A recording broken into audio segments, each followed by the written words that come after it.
Hey everybody, this is your daily dose of all things royal. Welcome back, my gorgeous good-looking friends. It's never a dull moment when Harry and Meghan are concerned, and this article today popped up in The Sun about the amount that it's costing the UK taxpayers for this court case pertaining to getting back his security. This specific court case is on track to cost the UK taxpayers more than £1 million. Prince Harry's bid to hire a UK police guard costs about £502,000 to defend when it was rejected last month. Unbelievable. The article says he aims to overturn that verdict later this year, with the cost likely to also spiral over £500,000. Home Office officials are understood to be furious at the spiraling costs he is forcing on them. Astonishingly for Harry, because he's so poor, only has to return less than £10,000 in court costs. So apparently, the Sun newspaper had opened up a Freedom of Information request, and it shows that for the last month's case, taxpayers are left out of pocket by £492,000. Sources told The Sun the Home Office cannot get back the costs due to an unspecified loophole. Ingrid Seward of Majesty magazine is quoted saying, "When people can't pay their mortgages here, is someone with such privilege like Harry can get away with having an entire court case for free. It just seems wrong." If I was in the UK, I would be outside of Parliament picketing with a protest sign saying to take this guy's status and his titles away, because this is ridiculous. Why is the judicial system entertaining this nonsense and allowing this case to move forward?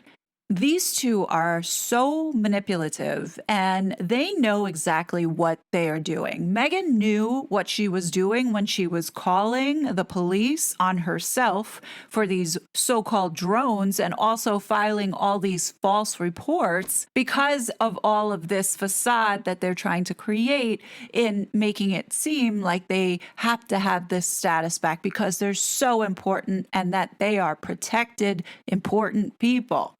This has all been the Harry and Meghan show for the last 6 years of something that we have seen over and over again prove to have lies attached to it.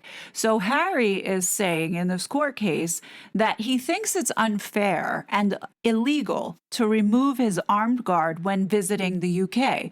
Well, we all know that he's not going to be visiting the UK all too often because there's no reason at this point for Meghan. The family hates her, and so does the entire country. So why is she going to even think to step foot back again? This is all about getting the status back, so the American people will have to foot the bill for this nonsense. And this is where it will hurt the relationship between the UK and the US if Americans now have to take their hard-earned tax money to fund forever these two and their security wishes and accommodations. It's not going to happen. And I'll tell you this much, it would be enough to turn a lot of people to vote the other way if the current administration does allow this to happen. This is a waste of time. This is a waste of money because there is evidence showing that these two have been leaking and planting their own stories to create this false narrative of being so hounded and that their security needs need to be upped and their status be put back in place, all because they don't want to pay for it. The Home Office and Met Police are continuing to fight the case, arguing it's not in the public interest. And last month, the High Court agreed with the Met, who said it would set a precedent allowing any millionaire to fund their own police force. These two want the world to think that they are ballers, that they are with the elite of the wealthy, but at the same time, here they are trying to grift off of the little people and exploit the vulnerable. Seriously, these two had the world at their feet in 2019, and they threw it all away because they thought their name alone was going to be all the work that they were going to have to do. And it's the reason why Meghan is so desperate to hold on to that Duchess of Sussex title, because she thinks that it's working for her, when in actuality, it's not. Meghan thought she was going to come back to the United States and have an edge because she came from the royal family without having to lift a finger. And people were going to bend over backwards because she was a member now of the royal family. But she didn't pay attention in history as to why America was founded and what our belief system is, and that we don't recognize titles nor care for titles because that's exactly what we were breaking away from. This dummy thought she could rock up in here and use her title and make it a brand, but that also has been failing miserably because Meghan doesn't understand what the meaning means behind being royal. It's not something you can commoditize and cheapen, and that's exactly what this woman did. And this is why it's not working. Oh, and she's also a scheming, malicious liar who has no talent. So that, I think, also played into them failing miserably at everything that they have touched. Most recently, as many of you know, is this Spotify deal and Meghan being dropped.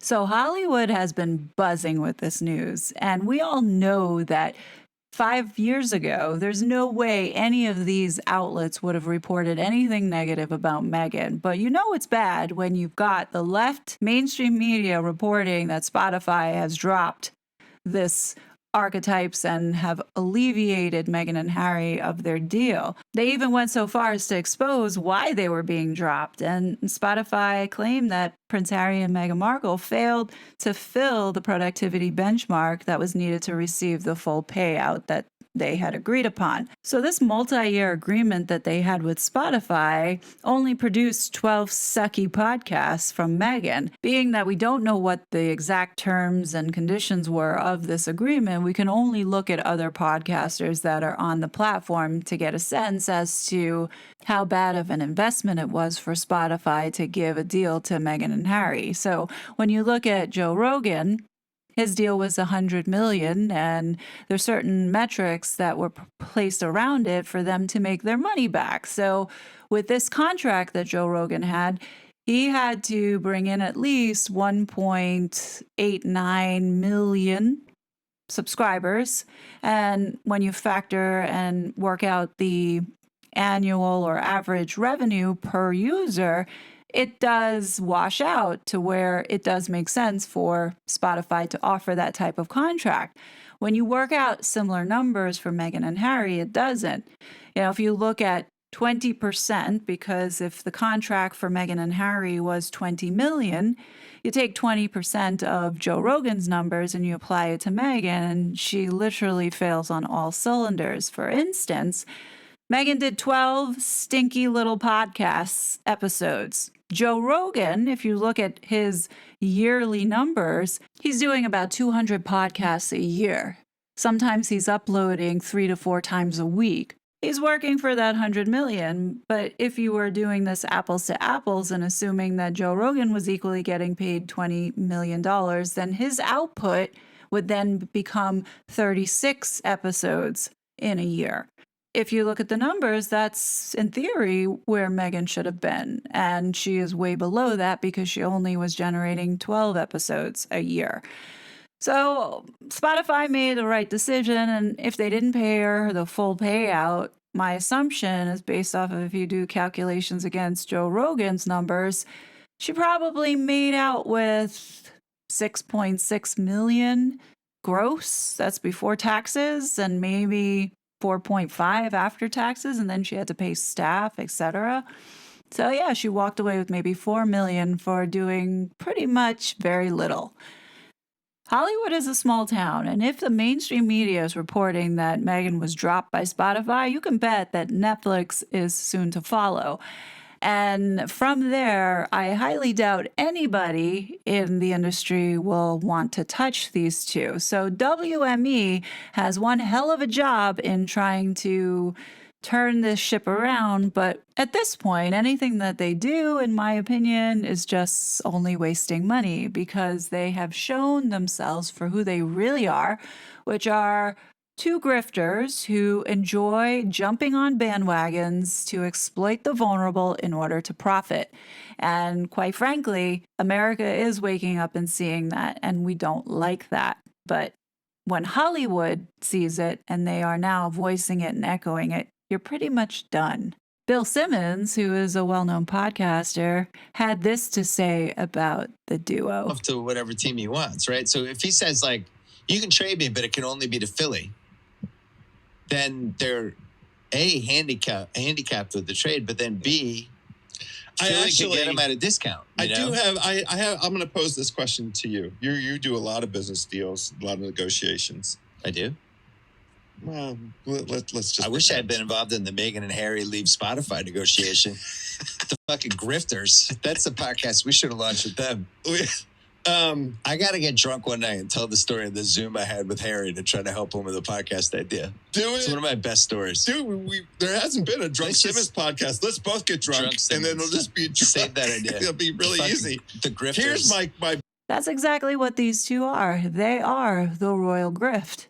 And as you can see here in this video, this is the biggest con of the century. Here, Meghan is 8 months pregnant, dated March 2019. As you can see, Meghan, at 8 months pregnant, is able to easily stoop down with no problem. I hope the palace understands that Meghan right now, just because we don't see her doesn't mean that she's not working behind the scenes, meeting the right people, so she says, hitting the ground running. For her next grift, you better believe that she is going to use the last two cards that she has available, which are those supposed children that are being held hostage in the Olive Garden castle.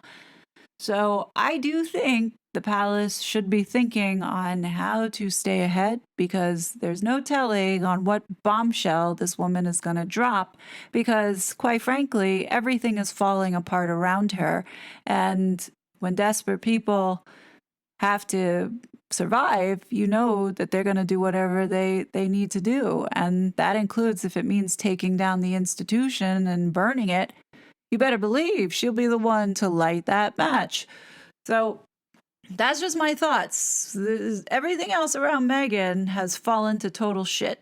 And if she can't be happy, then nobody else can.